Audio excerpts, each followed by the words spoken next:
plein de vos messages. On va voir ça après. Merci et continuez de nous suivre, de me suivre, de partager, de liker pour également aider d'autres personnes à le faire. On va utiliser un plan A4 déjà, un paysage.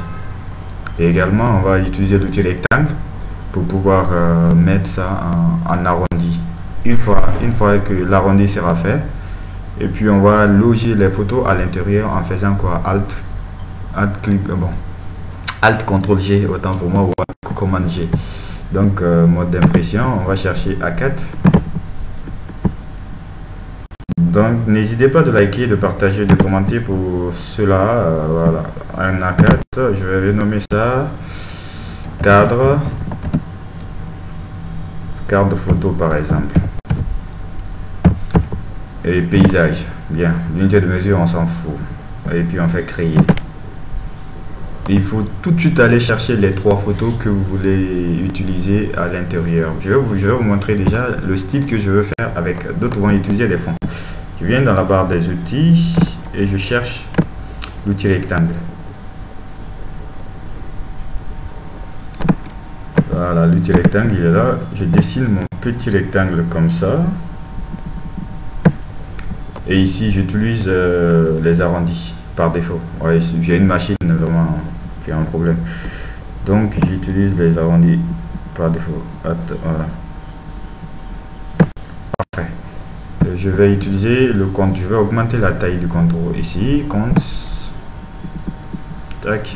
Je donne un fond de remplissage blanc pour l'instant, c'est pas grave parce que ça va recevoir ma photo.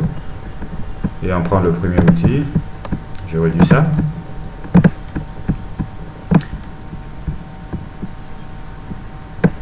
CTRL T ou commande T si vous êtes sous Mac. Maintenez Alt pour l'agrandir de tous les côtés. Tac. Ça c'est bon. Et je duplique ça. Alt clic gauche souris glisser. Attention.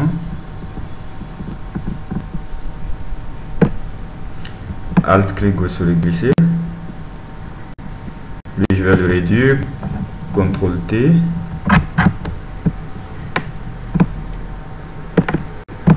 Tac.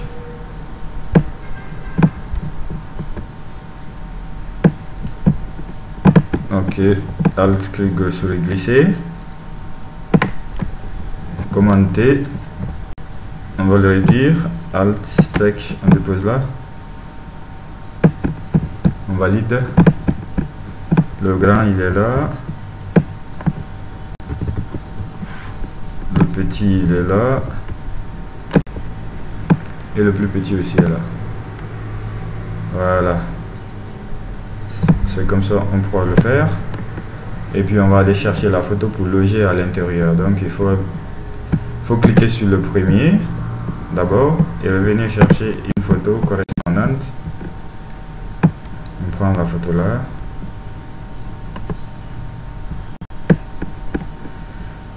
Celle-là, on la glisse ici et là on la dépose là.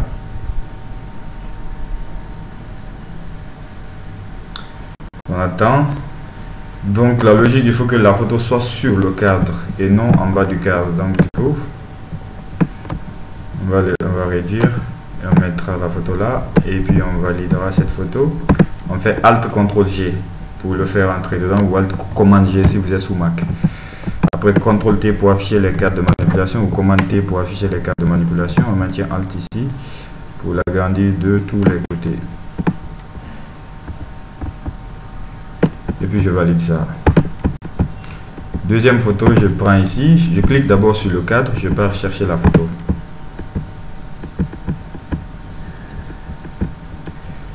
Je vais réduire ça, voir. Ok, je prends celle-là. Je la dépose. Ok, je maintiens Alt. Et je valide. Et je fais Alt CTRL G. Alt CTRL G.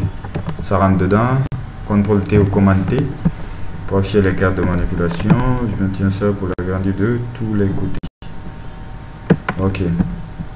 Et la troisième photo, je clique d'abord sur le cadre pour que ça soit au-dessus du cadre. Ou bien il faut passer par les calques ici pour les déposer en haut. Et moi je ne veux plus ça. Vous n'êtes plus un débutant, vous êtes un pro maintenant.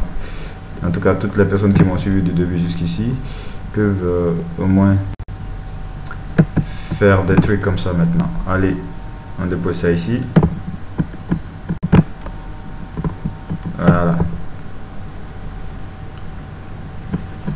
On va réduire. Alt, clic gauche sur les glisser. On dépose ici. Puis on valide en faisant quoi? Alt, CTRL G ou Alt, Command G si vous êtes sous Mac. CTRL T ou Command T si vous êtes sous Mac. Windows et Mac, voilà. Parfait.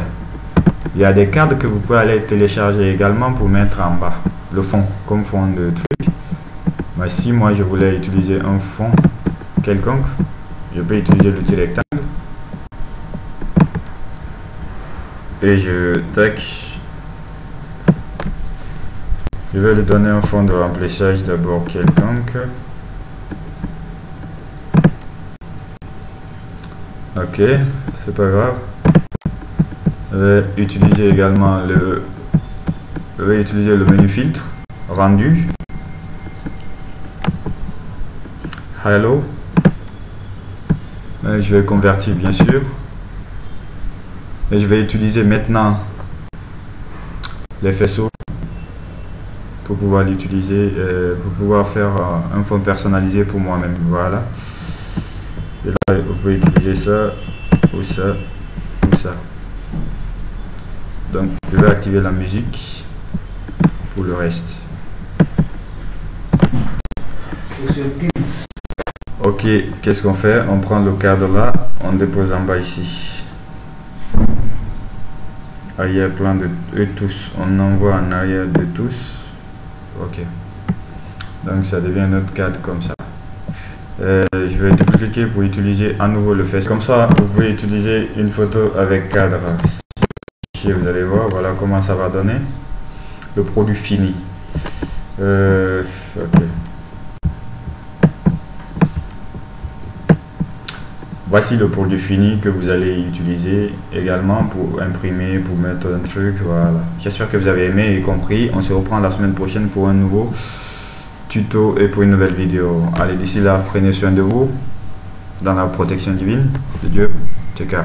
Bye bye.